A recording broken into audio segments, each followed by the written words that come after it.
Френсис Бекон, роден 1561 година, живеел до 1626. Го критикувал лошото човечко сознание, полно со заблуди. Во однос на човечкото сознание се наметнала потреба за промена во методите на истражувањата во науките и нужност од прецизен методолошки став. Методолошкиот став се разви во форма на индукција. Истражувањето се одвива од поединечно кон општото. Првиот проблем на човечкото сознание е во тоа што луѓето ги земаат нештата како вистините однапред, антиципација, а не се занимаваат со објаснување на појавите, интерпретација. Значи, наместо да поаѓаат од фактите, прават предпоставки и шират заблуди. Френсис Бекон ги нарекува заблудите идоли и ги има 4. Идоли на племето се појавуваат кај целиот човечки род во замислите на луѓето кон светот.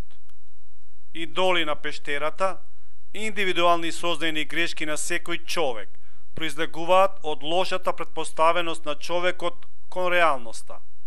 Идоли на плоштадот, заблуди поврзани со јазикот, грешки во комуникацијата, така наречен расипан телефон. Идоли на театарот произлегуваат од традицијата, почитувањето на авторитетот, од некритичкиот однос кон философските учења. Знаењето е моќ, е лозунгот кој го искажал Френсис Бекон како идеал на целиот нов век.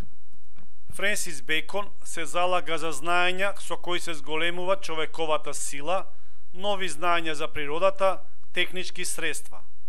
Својата книга, во која е прикажан базичниот метод на сознанието во модерната наука, ја нарекол нов органон, ново орудие, како спротивставеност на Аристотеловата книга за логичките методи Органон.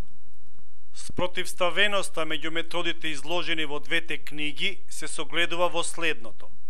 Кај Аристотел се преферира дедукцијата. Знаењето може да се изгради ако се оди од општото кон поединечното. Кај Бекон патот е обратен. Се оди од поединечното, конкретното кон општото. Индукција.